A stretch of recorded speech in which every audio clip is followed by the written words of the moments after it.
우리 역사에 가장 비극적이고 가장 처참했던 두 가지 사건이 있습니다.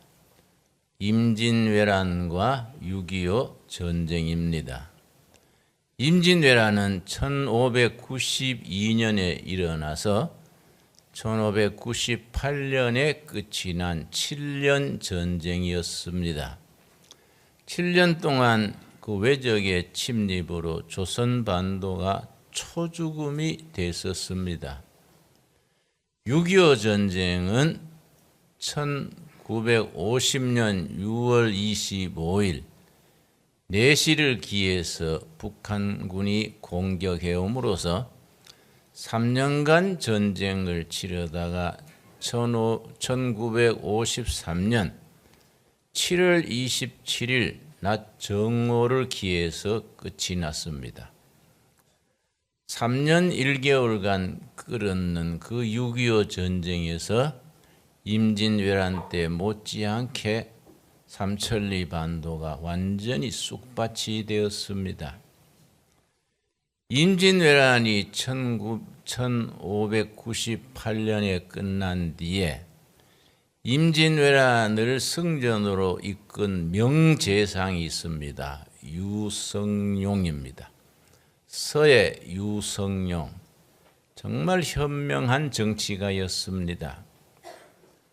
유성룡 영의정께서 임진왜란 끝난 6년 뒤에 회고록을 썼습니다. 그 회고록이 징비록입니다. 징비록. 그 징비록에 보면은 계속 나오는 한 가지 문자가 있습니다. 아슬아슬하게 완전히 일본의 노예가 될 수밖에 없는 절박한 순간 하나님의 도우심으로 위기를 넘겼습니다. 그때마다 유성룡 영의정이 크리스찬도 아닌데 유학자인데 징비록을 쓰면서 그때마다 하늘이 도우심이었다 계속 씁니다. 징비록 책 한 권에 수십 번 그 말을 씁니다. 6.25 전쟁도 마찬가지입니다. 6.25 전쟁이 일어났을 때 1950년 6월 25일 내시를 기해서 휴전 38선 전 경계선으로 침공해 올 때에 인민군이 12만 명이 넘었습니다. 완전히 소련제 무기, 일본군이 버리고 간 탱크, 무기로 완전 무장을 시켜서 침공을 했는데 그중에 5만 명은 팔로군 출신입니다. 모택동 장개석 싸움에서 모택동 군대 중에 조선족 출신 5만 명이 팔로군 출신이었습니다. 그들을 그대로 인민군에 편입시켜서 12만 군대로 소련제 탱크를 앞세우고 침공해 오니까 그건 우리가 공산화될 수밖에 없었습니다. 김일성 군대는 그때 생각하기를 일주일이면은 남한 점령은 끝난다. 그래서 공격한 지 사흘 만에 서울을 함락했습니다. 한 달 만에 낙동강 전선까지 밀고 들어갔습니다. 그래서 김일성이 전선 부대에 지시하기를 8.15까지는 완전 부산까지 함락하라. 계속 그렇게 전보를 쳤습니다. 공산화될 수밖에 없는 그런 전쟁이었습니다. 그런데 유성룡 영의정 표현대로 하면 하늘이 도우셨습니다. 6.25를 통해서 일어난 기적이 5가지입니다. 그건 기적이라고밖에 말할 수 없는 내용입니다. 일반적인 군사학이나 그런 일반 상식으로는 질 수밖에 없는 전쟁에서 이길 수 있었던 5가지 기적이 있습니다. 우리는 학교 다니면서 국사도 배우고 해서도 그런 내용을 자세하게 잘 알지 못하고 지금 또 이데올로기 문제로 사상이 흔들립니다. 역사 교육을 제대로 시켜야 합니다. 첫째 기적이 뭐이냐? 내가 여러 번 말씀드렸기 때문에 전체를 되풀이할 것이 아니고 핵심 결론만 말씀드리겠습니다. 1948년 8월 15일에 대한민국이 수립됐습니다. 한 달 남짓 뒤에 1948년 9월 9일에 북한 민주주의 인민공화국 김일성 정권이 시작됐습니다. 그런데 새로운 신생국가가 세워지면 유엔의 승인을 받아야 합니다. 해마다 10월, 11월, 12월까지 열리는 유엔 대회에서 정식 독립국인 것을 승인받게 됩니다. 그 해는 파리에서 유엔 총회가 열렸습니다. 10월 15일부터 12월 15일 사이 2달간 유엔 총회가 열렸습니다. 우리 대표는 장면 박사 이하 여러 명의 대표를 유엔에 우리나라 독립된 독립국임을 승인해 주세요. 그렇게 사절단을 보냈습니다. 북한도 보냈지만은 북한 대표는 공항에서 입국이 사절됐습니다. 아마 서류가 마땅치 않았던 것 같지요. 그런데 유엔이 열려가지고 대한민국 정부를 승인해 주세요 청원을 했는데 아주 소련 대표가 비신스키입니다. 아예 통과시키지 않기로 작심을 하고는 대한민국 승인안이 올라올 때마다 방해하는 겁니다. 그 의사 방해 수법이 있습니다. 마이크를 잡고 놓지 않는 겁니다. 대한민국이란 나라는 이승만이 독재자고 미국의 앞제비고 2시간을 비신스키가 떠듭니다.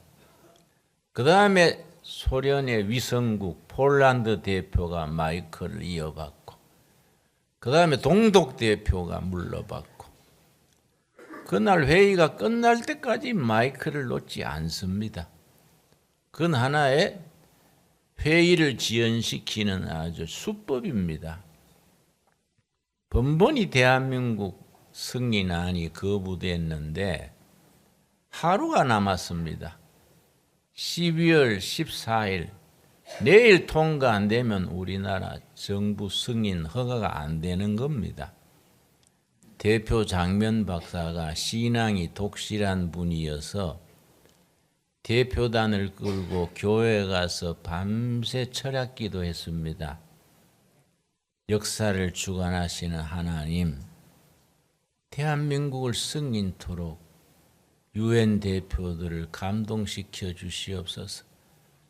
철학 기도했습니다.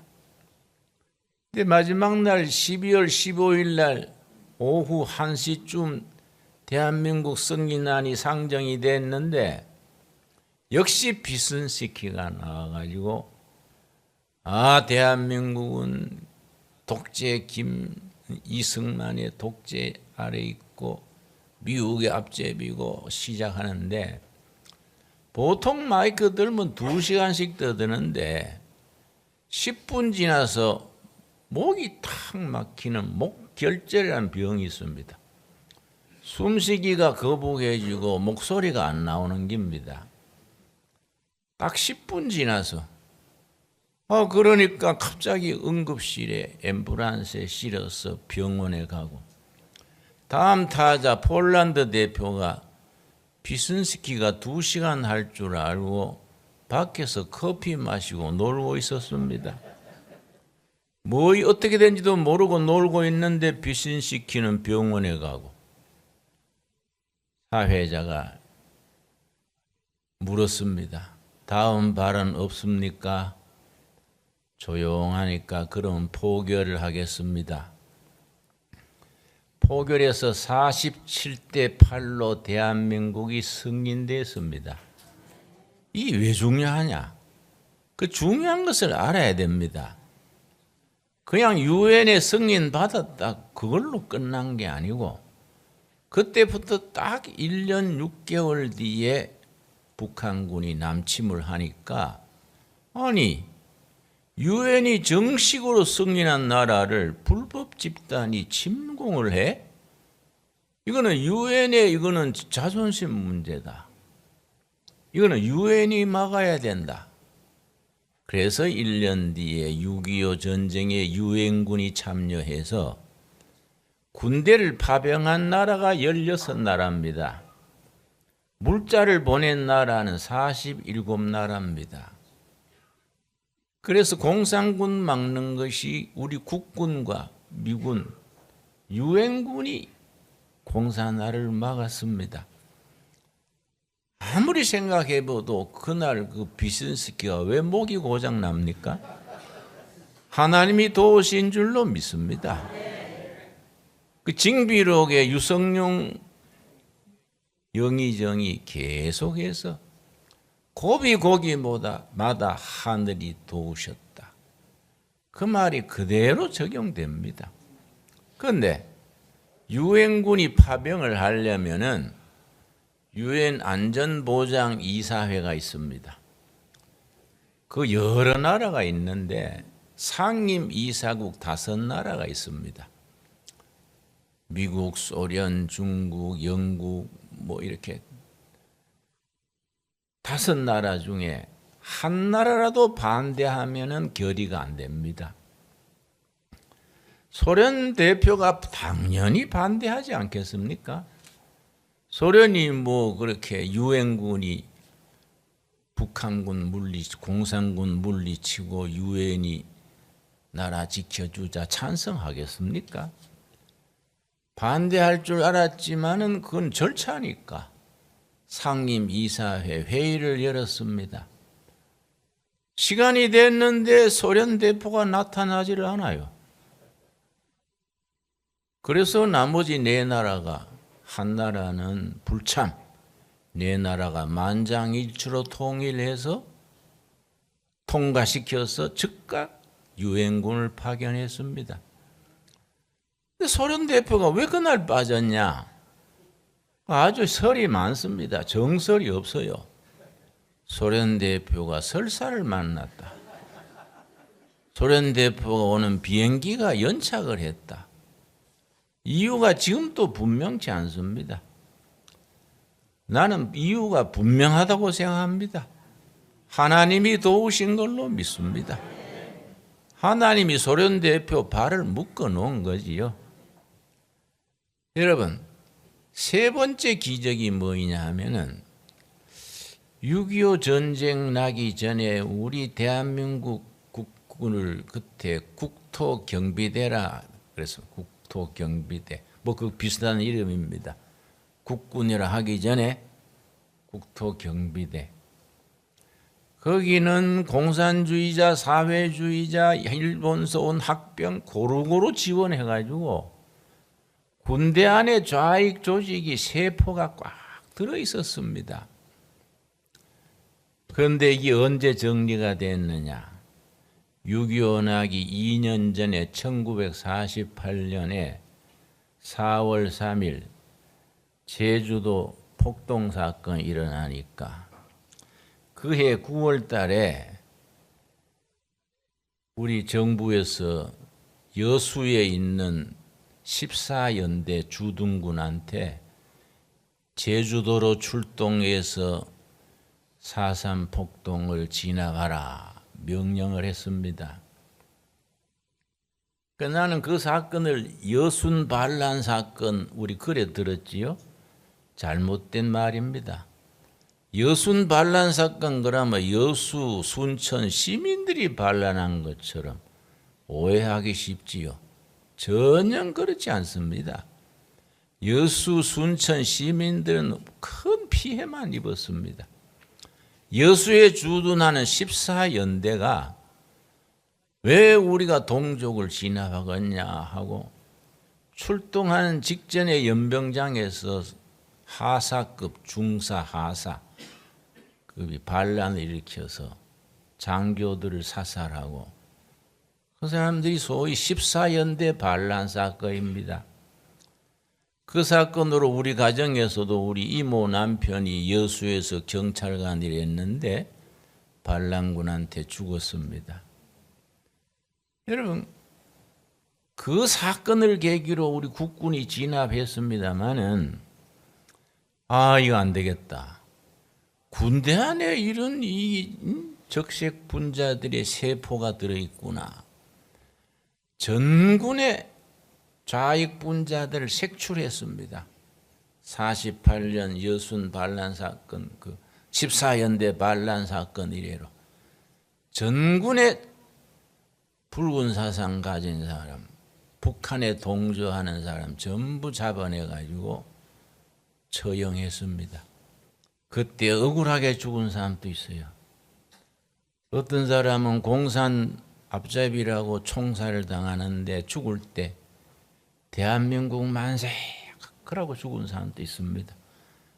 그러나 그때 그렇게 숙군 군대를 정화시키는 숙군이 없었더라면은 6.25 일어났을 때 어려웠을 것이다. 국군 부대에서 그리 들고 일어나면 되겠습니까? 참 이런 게 우리 역사의 아슬아슬한 순간입니다.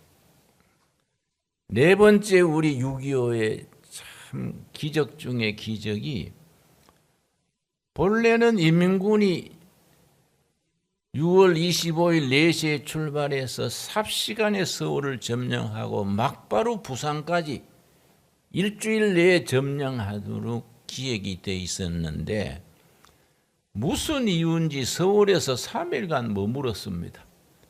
소잡아 먹고 잔치 벌리고 3일 만에 서울이 떨어졌으니까 얼마나 좋겠습니까? 잔치 벌리고 이제는 우리 한국이란 땅은 이제 완전히 우리는 평정한 것이다. 축제를 벌였는데 그 3일이 기적입니다. 3일. 그 3일 곧 동안에 국군이 미군과 더불어 방어선을 결성하고 낙동강 전선을 만들고 그 3일 동안에 유엔군이 참전 결의를 하고 그 3일 때문에 대한민국이 살아남았다 합니다. 만일 그때 서울에 3일 허송세월하지 않고 막바로 밀고 내려갔으면 대한민국은 지금 공산국가가 됐겠지요. 우리가 김정군 장군님 그하고 살겠지요. 참 그 역사의 그 학자들이 아무리 뒤져봐도 이유가 나오지 않는 이유입니다.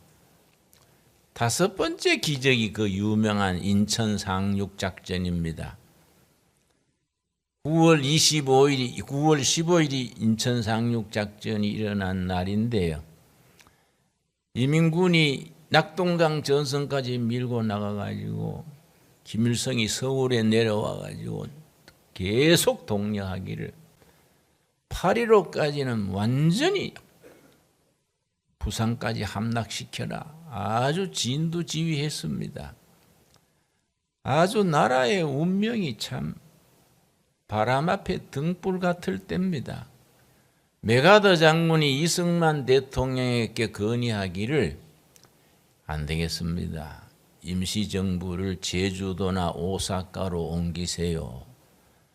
이승만 대통령이 뭐라 했냐면 내가 지인의 앞바다에 빠져 죽을지언정 지인에서 물러나지 않겠노라. 여러분 그렇게 인천 상륙작전을 메가더 장군이 구상을 해서 9월 15일에 인천을 상륙해서 낙동강 전선에 가 있는 인민군하고 북한 쪽하고 갈라서 전략을 세웠는데 열이면 10명이 다 반대했습니다. 본국에서는 트루만 대통령 이하 전부 반대했습니다. 왜냐? 인천에는 항구가요 조수가 간만차가 심해서 2시간밖에 시간이 없어요. 2시간 동안 상륙군이 상륙 안 하면 이건 완전히 수장되는 겁니다. 그 인천 상륙작전은 가능성이 5,000분의 1이랬다 그럽니다. 다 반대할 거 아니겠습니까? 근데 메가더 장군이 역시 큰 인물은 안목이 다르지요. 5,000분의 1이기 때문에 가능한 거이다. 적들도 그렇게 할 거 아니냐? 그 사람들도 5,000분의 1인데 누가 오겠냐 하고 안 지킬 거 아닌가? 그걸 준비해가지고 9월 15일 그 2시간 간만의 차이를, 여러분 그 앞에 미국 특공대, 한국 특공대 43명이 그 전날 상륙해가지고 그 무슨 등을 켜고 안내했습니다. 그 특공대 활약을 세웠던 영화 보셨습니까? 인천 상륙작전 그거 다 실화를 바탕으로 합니다. 그 인천 상륙작전이 성공했기 때문에 우리가 공산화를 막은 거지요. 그건 불가능을 기적으로 성공시킨 겁니다. 대한민국 역사에 하나님께서 간섭하시고 인도하시는 줄 믿습니다. 오늘 본문 말씀 예레미야 33장 1절에서 3절 말씀, 이 나라를 향한 하나님의 약속의 말씀이라고 믿습니다. 저는 6.25 전쟁을 이틀 기념 69주년 기념을 앞두고 이 나라를 지키시고 우리 기도를 응답하시는 하나님의 손길을 확신할 수 있기를 바랍니다. 33장 1절, 예레미야가 아직 시위대 뜰에 갇혀 있을 때에 여호와의 말씀이 그에게 두 번째로 임하니라 이르시되, 애국자 예레미야가 나라 위에 주장하다가 어리석은 지도자들의 흉계로 감옥에 갇혔습니다. 왕실 경비대 감옥에 갇혀 있는데 그때 하나님께서 예레미야를 말씀으로 위로하시면서 약속하십니다. 2절 3절 약속이 오늘 우리들에게 주시는 말씀, 우리 나라 우리 교회에 주시는 말씀으로 받을 수 있기 바랍니다. 이 일을 행하시는 여호와, 그것을 만들며 성취하시는 여호와, 이 일을 행하시는 여호와, 역사 속에서 사건과 사건 속에서 행동하시는 여호와, 그 말입니다. 사건과 사건 역사 현장에서 액션하시는 여호와, 액션하시는 여호와. 여러분, 법당에 부처님 모시듯이 성당에 모셔서 대접받는 하나님은 없습니다. 성경에 그런 하나님은 없습니다. 우리들의 삶의 현장에서 역사의 사건 속에서 세종로 복판에서 저 백성들이 살아가는 삶의 현장에서 액션하시는, 행동하시는 하나님이 우리가 믿는 하나님입니다. 6.25 전쟁 나서 나라가 거들나게 됐을 때 5가지 기적을 일으켜서 이 나라를 지켜주시는 하나님께서 지금 또 이 나라의 현장에 역사하실 줄로 믿습니다. 이 일을 행하시는 여호와, 사건 속에서 액션하시는 여호와, 이것을 만들며 성취하시는 여호와, 역사를 만들고 하나님의 뜻을 한반도에서 남한과 북한에서 이를 성취시키는 여호와께서 오늘 우리들에게 주시는 말씀입니다. 3절 말씀 우리 한번 같이 읽겠습니다. 너는 내게 부르짖어라, 내가 너게 응답하겠고 너가 알지 못하는 크고 은밀한 일을 너게 보이리라. 여러분, 성령께서 오늘 우리에게 말씀하십니다. 너희는 부르짖어라, 내가 응답하겠다. 여러분, 우리 성도들이 지금 해야 될 때는 부르짖을 때입니다. 살아계신 하나님, 행동하시는 하나님, 사건을 일으키시는 하나님을 향해서 부르짖어야 합니다. 너희는 내게 부르짖어라, 내가 응답하겠고, 지금 너희가 기대하지 못하고 상상하지 못하고 꿈꾸지 못하고 예측하지 못하는 크고 위대한 미래를 너희들에게 보여줄 것이다. 아멘 하십니까? 우리는 기도해야 됩니다. 이 나라가 두 번째 6.25가 일어나지 않도록 기도해야 됩니다. 대한민국 헌법이 저 대한민국 깃발 태극기가 백두산 꼭대기까지 평양 중앙에 모란봉 꼭대기에 금강산에 걸리는 날이 오도록 기도해야 됩니다. 대한민국이 성경 말씀 안에서 성서한국입니다. 말씀 안에서 부강한 나라가 되어서 통일한국을 이루어서 온 세계에 복음 전하는 나라 성교한국입니다. 그런 나라로 하나님께서 쓰실 줄 믿습니다. 너희들은 내게 부르짖어라 내가 응답하겠고, 지금 너희들이 생각하지 못하고 꿈꾸지 못하고 기대하지 못하는 위대한 미래, 크고 놀라운 대한민국의 장래를 너희들에게 보여줄 것이다. 아멘. 믿습니다. 우리 그런 믿음으로 이 예배를 하나님께 드릴 수 있게 되기 바랍니다. 기도하겠습니다.